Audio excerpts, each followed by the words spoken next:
Welcome to We Are Soccer, the show that talks about pro soccer, youth soccer, and everything in between. I'm Craig Hearn. All right, lots to get through today, guys. We've got the MLS is kicking off their 27th season, if you can believe that. Liverpool versus Chelsea in the Carabao Cup final this weekend. Own goals from the She Believes Cup this past week that, something I've never seen before in my life. And Jordan Pefok is on fire. The man cannot stop scoring goals. We'll also talk about Weston McKennie's injury. Gio Reyna thinks he might be back for World Cup qualifying. And then we've got a fun story from our friend Ben Leitner. So as you can see, lots to get through today. You guys ready? Let's go.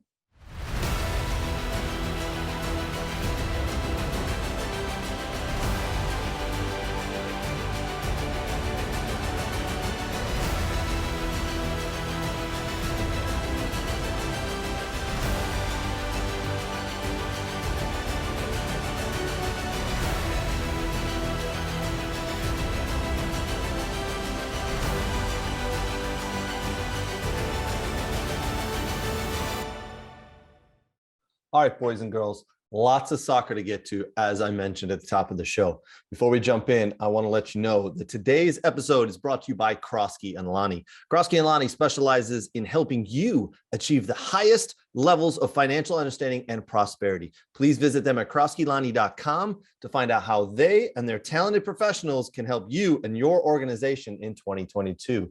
You can find their banner at the bottom of the video. All right. If you have been under a rock for the past week here, Russia invaded Ukraine. No, we're not going to make this a political show. I don't like politics. I don't want to get into it. We don't want to see war, though. We understand that. But there's been a lot of fallout from this action by Russia. The big one that we're interested in right now is the Champions League final, which was due to be played in Russia, has now officially been moved by UEFA to the Stade de France in Paris. So you heard that correctly. As soon as Russia invaded Ukraine, I think it was probably 24, 48 hours later, UEFA made that decision. The game is now going to be held at the Stade de France in Paris. It's not going back no matter what happens. It's a disgusting act of war by Russia.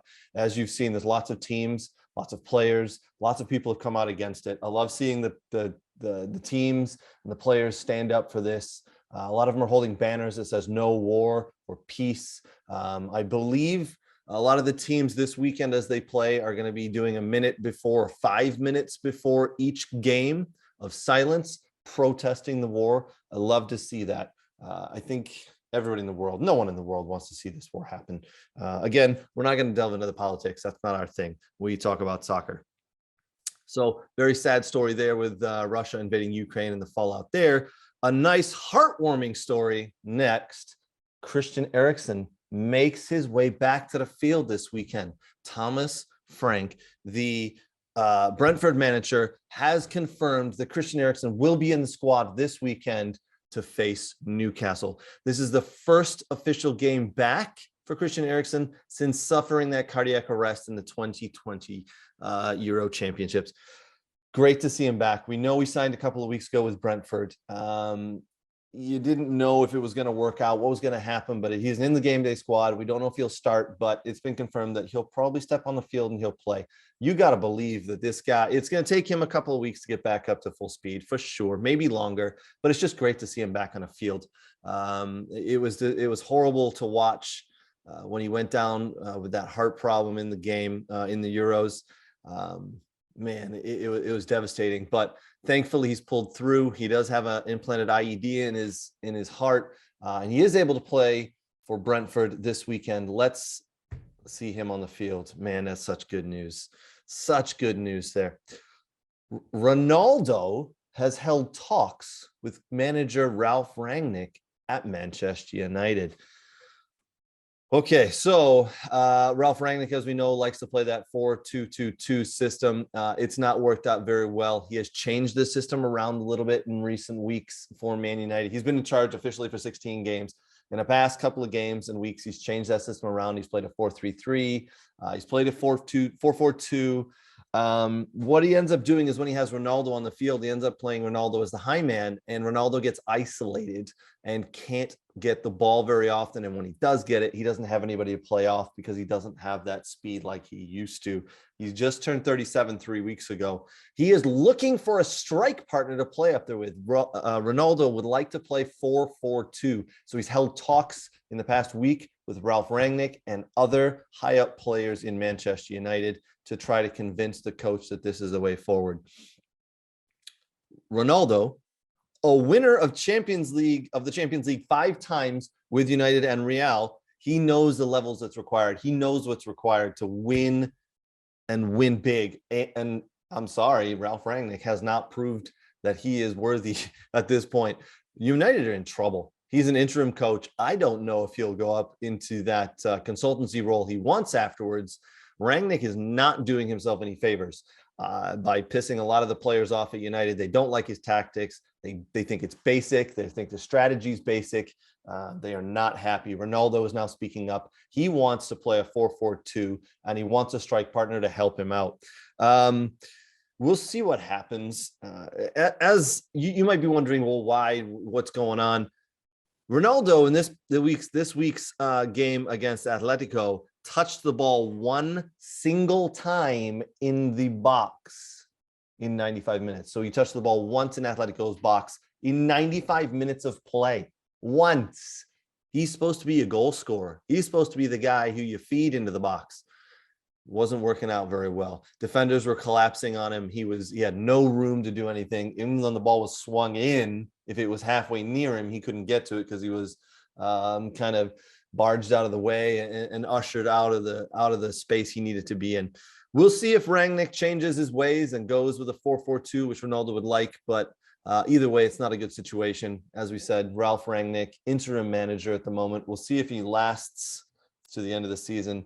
United, we'll see if they can finish in the top 4, because this isn't a good situation at all for United. For us non-United fans, it's kind of fun to watch. Gotta be honest. All right. Do you guys remember the 19-year-old kid who ran onto the pitch in the Nottingham Forest Leicester game? That was during the FA Cup 4th round. And Nottingham Forest went up 3-0. They were playing at home to Leicester. They scored a goal to go up 3-0. They were running, celebrating the goal when a 19-year-old decided to run onto the pitch. A Leicester City fan ran onto the pitch and attacked the Nottingham Forest players. He swung at them 3 or 4 times, hitting 2 or 3 of them. Those players pressed charges. The club pressed charges. It has now come down that 19-year-old who did run onto the pitch and assault those Nottingham Forest players will be sent to Young Offenders Institution for 4 months. 4 fucking months this kid is going to go away for. And he's not a fucking kid. He's 19. That's a grown man. What the hell is going on? He could have had a knife. He really could have done some damage. He was a big boy. If he would have caught some of those players with those swings, he could have done some damage. He was drunk. In court, he admitted he was drunk. He had been drinking since 11 a.m. He had some vodka. He had a lot of beers. He had cocaine in his system because of 2 days prior he was partying and doing cocaine. That was still in his system. He was blackout drunk pretty much. He was sat in the first row because his father is handicapped. And there was mobility seating there for the handicapped, so he attended the game with his father. After the 3rd goal, he said anger took over. He couldn't take it anymore, and he ran onto the pitch. He barely remembers doing it. Great. Good excuse, buddy. Good excuse. Well, apparently that just got you 4 months in the Young Offenders Institution. Oh, and by the way, with good behavior, he could be out after 2 months. Fucking disgusting. Absolutely disgusting. He has been banned from all soccer stadiums for 10 years, and Leicester City have said they've handed him a lifetime ban. He is never allowed to go into the Leicester City Stadium and travel to away games for them. Good for Leicester City. The judicial system in England proves once again how shit it actually is. 4 months for entering the pitch and swinging and connecting with players. All right, big game this weekend we want to chat about. Carabao Cup final, Liverpool versus Chelsea. We'll dive into some of the other upcoming games in the EPL that's coming up this weekend. But for now, we want to talk about this game. Last time these two teams met was in January. They tied 2-2 in a hell of a game. It's the one where Lukaku was sent off, kind of ruined the game a little bit there. Neither team needs to win the Carabao Cup. We both know these two teams are some of the best in the world. They have won Champions Leagues over the last 3 years. Chelsea just won the World Club Cup. They are flying high right now as well. They stumbled a little bit in the league. They've lost their way a little bit. Liverpool have really been flying. They put 6 past Leeds this past week in a Premiership game. But both teams are going to want it. Once they step on the field, once that whistle blows, they're going to see that trophy. It's at Wembley. So they're going to be, they're going to want to win. No one wants to lose at Wembley. They're going to see that trophy. Both teams are going to want this. The managers, they're going to want another trophy to add to the pile, man. They're going to want it. This is going to be a fun one. This is going to be really good. Some questions I have. Do we think that Lukaku is going to start, or do we think that he's going to come off the bench? He can be a game changer when he comes off the bench and he faces tired defenders. Will he touch the ball more than 7 times in a match? His previous match, he touched the ball 7 times. That's something I've never seen before. That's incredible. He's your target man, and he only touched the ball 7 times. Absolutely incredible. I still can't get over that, to be honest. Liverpool, as I said, coming off a 6-0 win over the Leeds. They are flying right now, sky high. Mane and Salah still are just scoring goals, putting the ball in the back of the net. And even when they're not doing that, they're setting up their teammates. Again, this is going to be a really fun game. If Liverpool win this one and they win the Carabao Cup and take that trophy, it will be the club's 66th trophy, moving them level with Manchester United to become English football's most successful club. So now we know that Man United fans are going to be rooting for Chelsea, right? Because you guys do not want Liverpool to get to that level. Sorry, I don't care if they win or lose this weekend. They're going to surpass you because their club is heading in the right direction and yours is not. Will Pulisic start? Pulisic started the last couple of matches. I believe he's had 3 in a row now. He's doing very well. Scored a goal, scored a real nice goal, then did a little silly dance called the Giddy. I have no idea what that is. I'm too old to know what that is. But he's playing well. He's getting his confidence back. As a U.S. men's national team fan, I hope he continues to start games. I hope he scores goals. I hope he gets that confidence up, because when he comes back for the March window, we are going to need him. And we are going to need him to have that confidence. He's been lacking confidence, as we all know, in the past couple of windows. He does not look like the Christian Pulisic that we all know. He's finally getting back to that form. So if he starts, who else is going to start in that midfield with him? Kovacic? Is it going to be N'Golo Kante? If it's Jorginho, the play slows down a little bit. So I hope it's not Jorginho. I'm not a fan of his either. This is going to be a great game. As I said, it's 11:30 a.m. Eastern time, Sunday, from Wembley. Make sure you watch. Who's winning this one, boys and girls? Put your predictions down below. Who's winning? Tell me. You tell me who you think's taking home the Carabao Cup. Is it Liverpool or is it Chelsea? My prediction right now, I'm not going to say if it goes 90 minutes or if we go into overtime or PKs, because it's going to be a close game. This will not be a blowout. There's 2 strong defensive teams and they can score goals. I'm going Liverpool 2-1. I think Liverpool get the job done. I think that offensive line that they have, man. Mane, Salah, Jota. Jeez, man. I think Firmino's injured as well. He's officially ruled out. I think Mane and Salah are just so good. When they're not firing on all cylinders, Jota has been. I just see them taking this 2-1. That's my prediction. Guys, like I said, put your predictions down below. I'd love to see what you think the score of this game is going to be and who takes that cup. Oh, don't forget this. We mentioned earlier at the top of this segment, brought to you by Krosky and Lani, by the way. The Champions League final has been moved from Russia to Paris.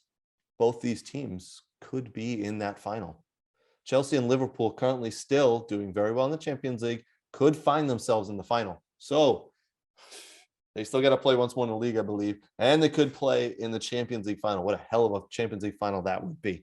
Long way to go till we get there. But just remember that as you're watching this, Tuchel, Klopp, they're going to have an eye on other things as well. Again, the Carabao Cup isn't the biggest trophy, the biggest tournament in the world, right? It's you won the Carabao Cup, but it's still a trophy, and both teams still want to win. They don't want to give up anything to the other squad, the other club. All right, this weekend kicks off the 27th season for Major League Soccer. 27 seasons Major League Soccer has been around. It's up to 28 clubs now, and it's growing. It's only getting bigger. I mean, I personally cannot believe it's been 27 years. It's crazy. Most games of this weekend, all teams are playing. Most of the games can be found on ESPN Plus or ESPN. Did you ever think that the league would get to 27? Do you ever think we'd see a 27th year? I certainly didn't when it started. Damn, I didn't think it'd even get to 10 years, let alone 27. So it's incredible. Yes, the league has issues. We know it has issues. Insert promotion and relegation here. And the teams obviously can't go out and buy their own players. Any of the teams just can't go spend $30 million on a player from another league in the world. It's just, it has to go through the league, has to be approved. So there's a lot of different things that the league struggles with. There's a lot of issues, but with that being said, it's still a good league. It's still entertaining. It's not the top league in the world. I know it's not La Liga. It's not Serie A. It's not the Premiership. We get it. I understand that. But for what it's worth, Major League Soccer is a good league, and it is entertaining, and it's producing good players. I can tell you it's producing good players because the stats are there. Look at how many of the players have gone from this league now in the past 12 months over to Europe. And look at how many of those European players are coming over here, not just to finish their career either. They're not just looking for that payday. Some of those players, Insigne is coming over here, Shaqiri's coming over here, Douglas Costa's here. There's some good players from Europe coming up, and even South America coming up here and playing. It's turning into a good league. Again, don't expect it to be the EPL. You're not going to be able to watch Liverpool versus Chelsea and then turn on the MLS game later in the afternoon and expect to see the same level. It's just not, it doesn't happen. If you're expecting that, I don't know what to tell you, but it's your expectations are too high. Take it for what it's worth. There are some great teams and great players in the MLS. As I said, 28 teams now in the MLS, and it's thriving. The league is growing, becoming more popular every year. A recent report from the media outlet Bleacher Report has said that it is now the fourth best and most popular league in the USA, surpassing the NHL. And it's only this far behind Major League Baseball. Hey, baseball, we're coming for you. We're coming. This is going to be fun. I guarantee in the next couple of years, baseball is going to drop down the wayside, and then you're going to have the NFL, the NBA, and Major League Soccer. Mark my words, kids. Mark my words. So this weekend, as I said, MLS kicks off 27th year. There are some great games on TV. Highly recommend you guys pick one or two and watch. All right. Jump on the We Are Soccer group. Put your thoughts in there. Put some predictions in there. Let us know who you're supporting. Who's your team? I got several teams I like. I'm partial to Inter Miami. They are going to be terrible this year. I know this. I absolutely know this, but that's okay. I'm a little partial to them. One, I love Miami. I'm a fan of David Beckham. I don't know what to tell you. That's my team. All right. Some of the games that are coming up this weekend for you guys to look forward to. Portland Timbers versus New England Revolution. New England Revolution, leading point getters last year in the MLS, 73 points. They set a brand new record. Can they do it again this year? They're ranked in the top 3. All right. I think right now, power rankings, they are 3rd in the MLS. Portland Timbers ranked 7th. They're a great team. They lost in the MLS Cup final to NYCFC. Don't forget that. There's a lot of parity in this league. So just because you made it to the MLS Cup final last year or won the Supporters Shield, which is the most points in the league, doesn't mean you're going to be good the following year. New England did make some upgrades, though. They got Josie Altidore. Yes, he's towards the end of his career, but he can still do a job. Sebastian Leget's gone there now as well. They have upgraded, I believe. Matt Turner has left the club, but not yet. He has officially been sold to Arsenal, but loaned back to New England until July. So he will not go and travel to England and play for Arsenal until the summer. For now, he's still the number one goalkeeper at New England. Other games on the docket that I'm interested in watching this weekend: LAFC versus Colorado Rapids, both very good teams. And LAFC today just announces MGM's favorite to win the MLS Cup final. They are ranked I think 11th or 12th in the power rankings, but MGM have picked them to win the MLS Cup final. If you're a betting man, put money on that, because that's the odd. They're the odds-on favorite, and I trust MGM. They've done some research. They know what's going on. Other good games: Atlanta versus Sporting KC. That game is in Atlanta. They will have 65,000 fans there. That's a fun stadium. I got to get down there to watch one of those games. That's a little bit of a bucket list item for me. LA Galaxy versus NYCFC. NYCFC coming off a big CONCACAF Champions League victory this past week. And Seattle versus Nashville. Nashville ranked 5th power rankings. Seattle, I believe, are second. So great game there. That should be the last game of the weekend. I believe that's an 8:00 kickoff on Sunday. If you want to know a little bit more about the upcoming games for this weekend from the MLS, if you'd like to know how the CONCACAF Champions League games turned out this weekend, go ahead and watch the next video. So this is a small snippet of a video that Brooks Lambier and I did called MLS Roundup. I'll show you a few minutes here, and the full video can be found on any one of the We Are Soccer platforms, social network platforms. So we're on Facebook, we're on YouTube, we're on Twitter. Take a look, watch this video, enjoy it, and then go find the full version once you're ready. All right, guys, we'll be back in a minute.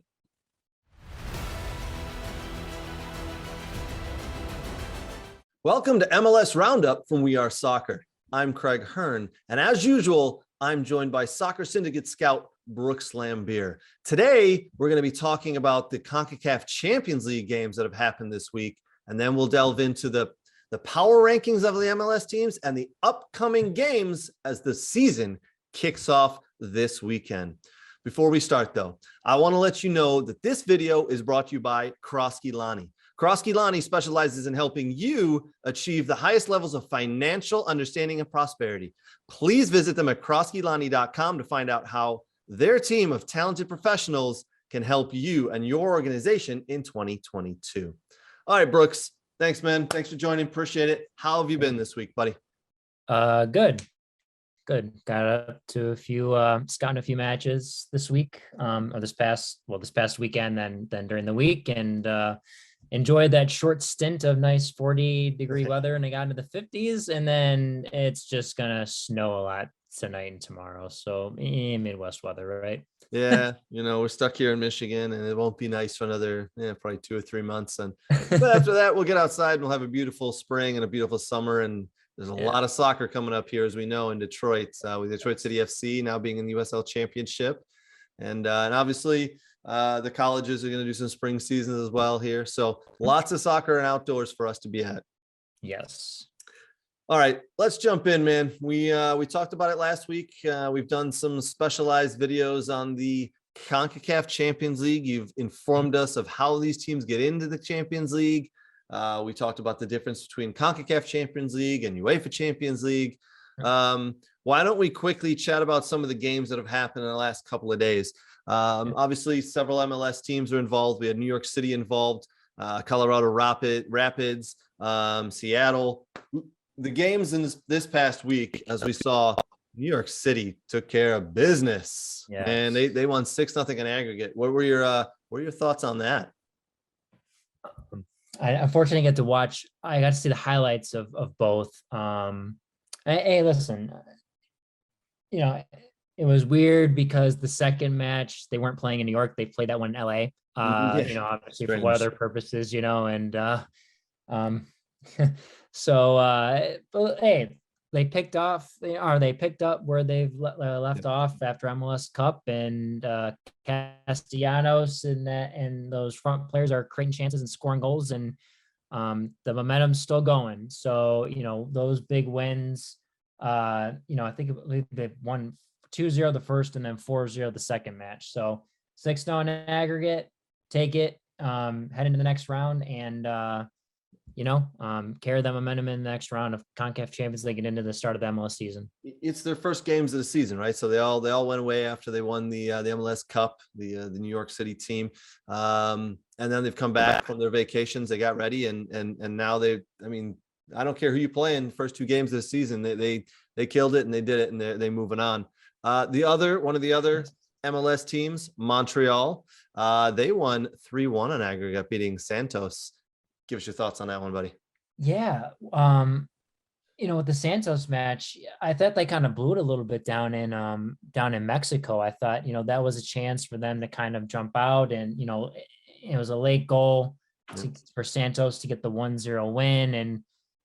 And a lot of MLS teams against the Liga MX teams, it's kind of like, oh, I'm down 1-0, the performance has to be good at home. And that's where a lot of the MLS teams have honestly struggled is, you play a good game, you lose 1-0 in a very tight match at the end, and you have to come back and you have to make a difference. You have to perform. And boy, did Montreal ever do that in the indoor stadium where the Montreal Expos used to play. So 3-0 win. And Mihailovic looked good. I caught about the middle to end of the first half and watched the entire second half. And they were looking good. They were solid defensively, big stops, big saves. But when they needed to put the ball in the back of the net, they took the opportunities and scored. And they weren't shy about shooting from anywhere and getting anything they could on goal. So credit to Montreal. I mean, that was a team, I think, that they had just missed the playoffs last year. Mm-hmm. They made some different additions. This is the head coach's, second year after Henry quickly leaves, and before the start of last season. So Montreal is moving on, and it's going to be interesting to see if they can carry that momentum into the second round, and then as like in the first week of the MLS of the season here. So absolutely. All right, for the full version of that video, go ahead and head to YouTube or find it on Facebook. You can find the rest of that video. Brooks Lambeer joins us every week for MLS Roundup. That's a nice little segment that I love to work through with him. Teaches me a lot about the MLS. His knowledge is so valuable. It's awesome to have him on the show every week. Okay, so let's jump into what's going on in the Premiership and the games this weekend. We got Leeds versus Tottenham. Both clubs kind of struggling right now. Leeds just got thrashed, as we talked about. They got thrashed 6-0 by Liverpool. Tottenham, oh man, they're all over the place. Played excellent and beat Man City last weekend. Then this week, it was 1-0 to Burnley. Like, what the hell? What kind of yo-yo fucking ass club are we talking about here, man? I'm sorry, Tottenham fans. I got some friends who are Tottenham fans, but your club is in trouble. Your club is in trouble. After the loss this past week, Antonio Conte came out and said that he doesn't know what's going on. The club's in trouble. He doesn't know if he's going to be, how long he's going to be around for. Very concerning. Very concerning. You got some dead weight on the books. It's like round peg, square hole type thing every week. And sometimes it works and sometimes it doesn't. Kane and Son against Man City last weekend looked absolutely phenomenal. Man, wow. Harry Kane looked up for it. He looked like he was worth 100 million plus just on that performance alone. And then he and Tottenham go ahead and shit the bed in the midweek. Very, very interesting. Leeds United, you guys are in trouble. Leeds, I don't know what to say. Bielsa ball just doesn't seem to be working. I've seen a lot of people want to say that they want to stick with Bielsa and see it through and continue the improvement. But from the last season to this season, it seems to be a step back, in my opinion. You needed a step forward. It's not working. And I know you've had injuries. Calvin Phillips is out. He's the main cog in the midfield there. You've had some injuries. I get it. Bamford's been injured. It's been a tough year. I know, but I don't know if Bielsa is the way forward for you guys. Other games on the docket: Brentford versus Newcastle. As we talked about, Christian Eriksen will be making his return there to the Premiership, to football, with Brentford. So that's going to be really nice to see. That's a 10 a.m. kickoff later today. Really, man, gonna watch that. I really hope to see him on the field. And then we've got Brighton Hove Albion versus my Aston Villa. And oh boy, both these teams are struggling. Both of them are just dropping through the league right now to the bottom. They're both kind of lower mid-table. This is gonna prove to be a boring game, most likely. Brighton don't give up a lot of goals. They usually win 1-0. Villa have played very poorly as of late, losing to Newcastle, losing to Watford, not doing very well. Steven Gerrard has not been happy. He had to strike. He's got to do something new here. I don't think he's got the lineup quite right in the last couple of weeks. We'll see if he can get it right. The Villa need 3 points. More than that, though, they just need a good performance. It's been poor as of late. They can't seem to put a good 90 minutes together. Just mistakes all over the place. Yes, we've had an injury or two. Yes, we've had some red cards that are real timed and cause us to miss players, but that's part of the game, and every team goes through it. No excuses this week from Aston Villa. They need to come out with 3 points. Wish I could say I was confident. I'm just not at the moment. Crystal Palace versus Burnley. Palace have been doing very well. They beat Watford earlier this week, played really well. My money for this one's going to be on Crystal Palace. Burnley are dropping as well down the league. They'll pull out some games and save themselves at the end of the year from relegation. They are just a typical small club that drops down in lower mid-table at best. They just hope to not be relegated and earn their Premiership money for the following year. If you're going to bet, like I said, put your money on Crystal Palace. This could be a good game. Crystal Palace, Patrick Vieira has them playing very well, entertaining too. Scoring goals. It's fun to watch. Manchester United versus Watford. Watford, as I said, lost early in the week. Man United lost to Atletico. This is probably a game that Manchester United need right now. They're playing a very poor Watford team. Again, just a game they need. And if they go with a 4-4-2, which Ronaldo is wanting, it might work out very well for them. But you got to believe the Watford are going to hunker down. They're going to park the bus. They're going to sit back and they're going to try counter. It's not going to work out. I don't think they have the personnel to do that at all. So this could work out very well for United. If United score a goal early, this could get large. They could get some confidence, so that'll force Watford to kind of pull out and press and try to go for the game a little bit. So it could open the game up for United. And hopefully for United that happens. For me, as a non-United fan and a non-Watford fan, just kind of a neutral watching, I'm going to hope for a 0-0 and watch the media melee that's going to happen with Rangnick and Ronaldo afterwards. But I will be putting money on the game. And this tier 5 team, Manchester United, will probably once again screw me over, but I will put money on them to win. That is also a 10 a.m. Eastern time kickoff. So it's Saturday. Everton versus Manchester City, 12:30 Eastern time kickoff. Everton right now, poor. Lampard, I don't think is the right hire. I don't think they're going to be able to turn it around. I think it's a poor hire. As I said, I don't see them playing well. I see Man City coming after this. They lost last week to Tottenham. They did not play well. I see Man City coming after this one. This one could be 3-0, 4-0. Everton at home here, it could get thumped. Man City are going to come out and want this, and I want to put it right. So we'll see what happens there. Again, I'm going to put money on Man City. Sunday match, West Ham versus Wolverhampton Wanderers. Wolverhampton are the masters of like a 1-0 victory. They almost had a 1-0 victory this midweek, except for Arsenal decided to put some different plans down. Winning 2-1 in the 95th minute, Arsenal beat Wolves. Wolves win a lot of games, 1-0, very close games. West Ham have fallen off a little bit over the last couple of weeks. We'll see if they can pick it back up. West Ham at home here. I do believe they'll get the victory. probably a 2-1 win for them, maybe 1-0, but I do see them winning. I see them getting it back. But Wolves are tough to break down, man. So if you're going to be betting on this game, yeah, you may want to bet below 3.5 goals because I don't see a lot of goals happening in that game.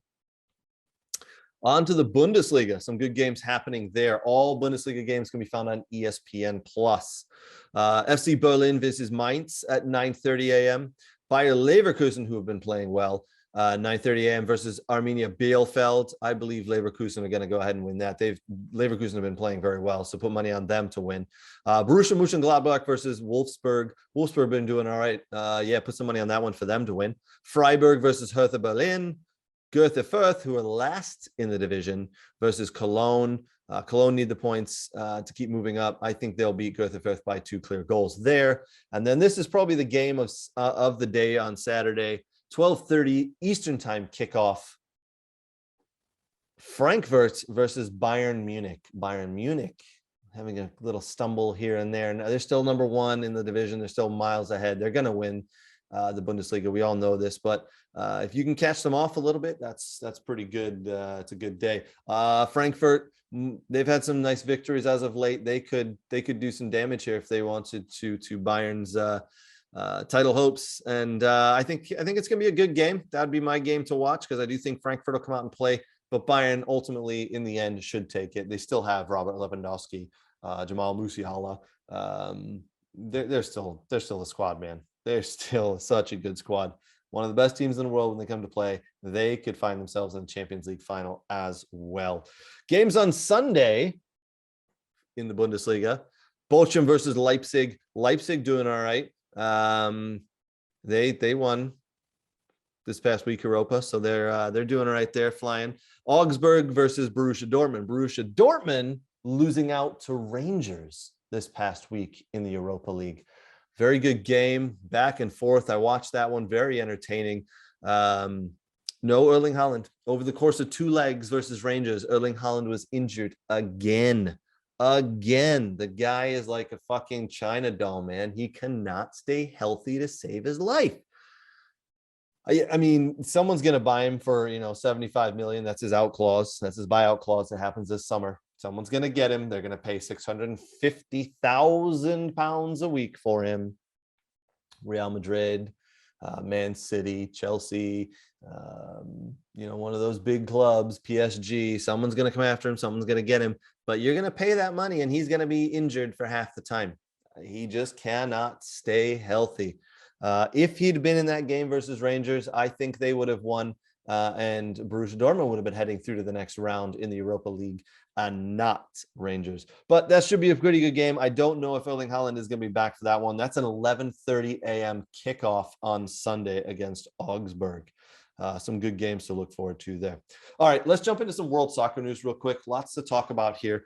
World Soccer News is brought to you by Tim Merritt with Ross Mortgage.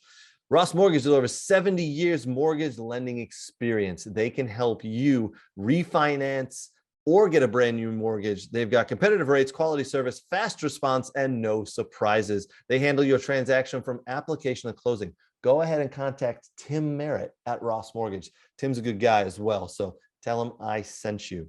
All right, as we talked about World Soccer here, U.S. women's national team won the She Believes Cup this past week after defeating Iceland 5-0 in the final. The story of the tournament, though, was the game against New Zealand, which happened last weekend on Sunday.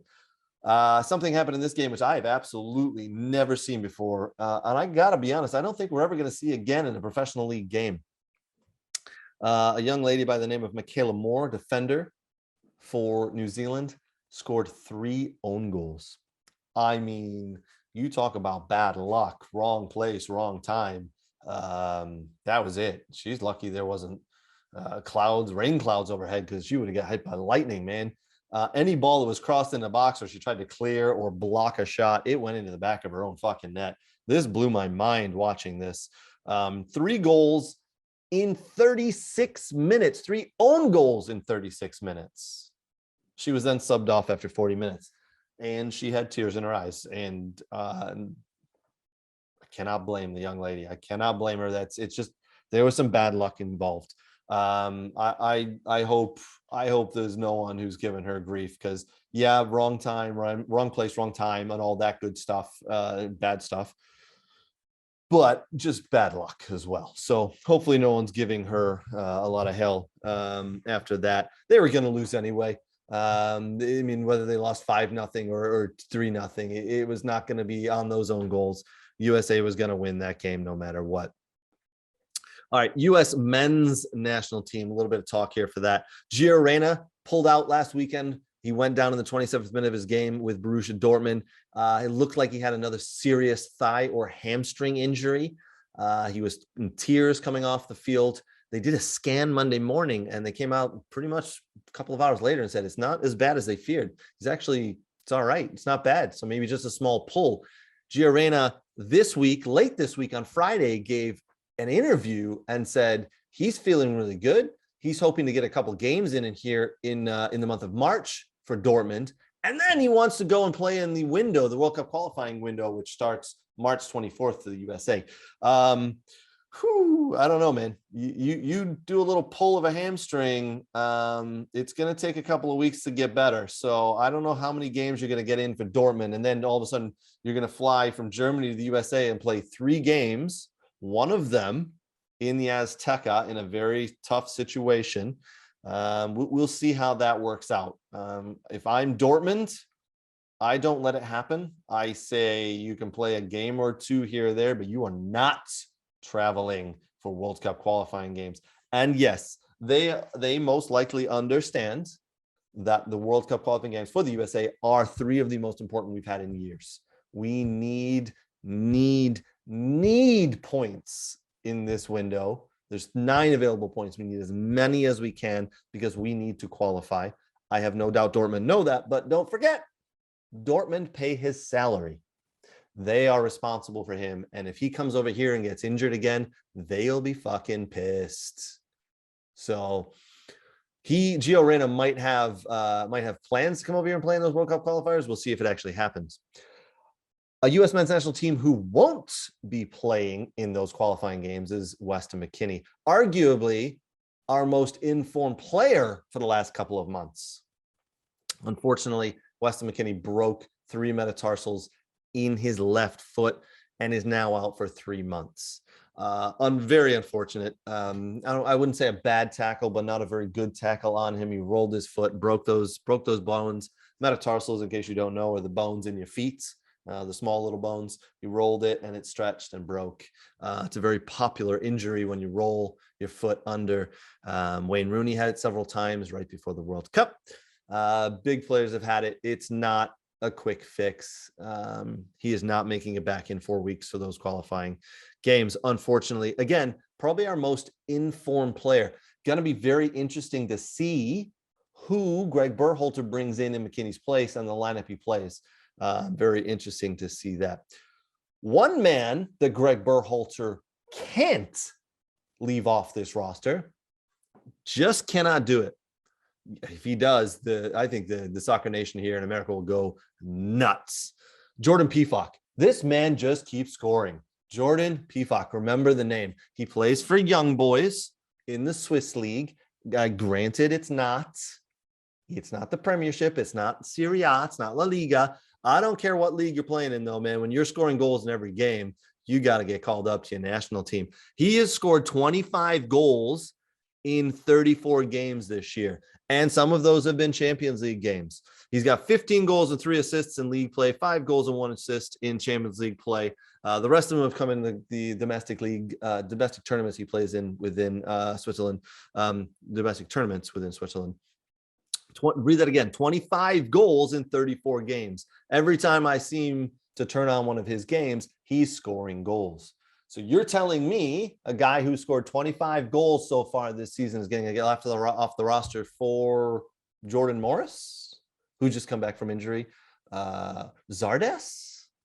No, can't happen. It cannot happen. Jordan Pefok needs to be in the lineup when we play in our 3 qualifying games. Absolutely has to be there. we'll see if Greg follows through with that. All right.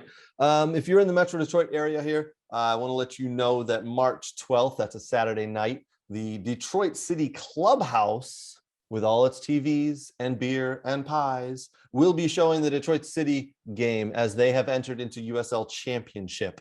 They will be playing away at San Antonio, but that game will be played at the Clubhouse on the TVs with all the nice beer and all the nice pies. So go on down, 8 o'clock Eastern time kickoff, Detroit City Clubhouse. Great place to watch game. Go watch the game with your fellow Detroit City FC supporters. Even if you're not a fan of Detroit City, trust me, head on down. It's a great time and a great atmosphere. You will not be disappointed. I can tell you that. If you don't know, We Are Soccer does a weekly newsletter. What we do is we every week send out a newsletter, and it's based on soccer. We talk about a player, a league, a club, whatever it may be. Sometimes it's business, sometimes it's fun, sometimes it's about a documentary that's come out, just soccer based. It'll take you about 5 minutes to read through our newsletter. Just a nice little one subject, one topic newsletter that comes out Wednesday. Go ahead and sign up for it. It's on Substack. You can find the link on any of on our website or on our social channels. This past week, we spoke about one of our friends, Ben Leitner. Ben Leitner, we'll put it this way.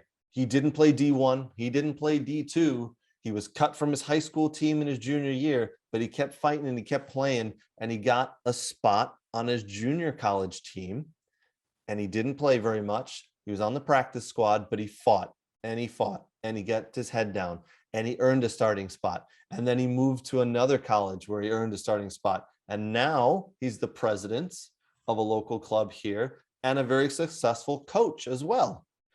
The point of this being, he kept his head down, he kept fighting, he kept playing, and he got to a place in soccer where everybody knows him, everybody loves him, and everybody knows him as one of the hardest working players on the field, one of the nicest guys as well. So kids, the point of this story is, listen, if you want to play college soccer, you don't have to go D1 right off the bat. That's not the only path forward. You know what? If you're not getting recruited by Division I schools, that it doesn't matter. Go D2, go D3, go JUCO, go junior college. Go there for a year or two. Get some of those courses out of the way. Get your feet under yourself playing. Understand how the level of play. And then after the season's done, and you've done something in that season, then try to get to the next level. There's nothing wrong with that. JUCO is a path forward. It's a path forward. I am sick to death of seeing kids on Twitter who say they're only looking for D1 offers. Listen, if you're good enough to get D1 offers, great, they'll come in. But if you're not getting them, yeah, there's other ways to get there. All right. Other ways. So go ahead and sign up for the We Are Soccer newsletter. Comes out on Wednesdays. Go ahead and give that Ben Leitner story a read. Ben Leitner, one of our good friends of We Are Soccer. Love playing against him and with him. Good dude. Good player, man. All right, guys. That's going to wrap us up for the week. Lots of soccer on. Go ahead, drop us a line in the We Are Soccer Facebook group. Let us know your thoughts on the game. Jump into those conversations. We have a good time over there. We talk about pretty much all the games, all the big news. So jump on there, join, sign up for a newsletter, as I've mentioned. And yeah, until next week, cheers.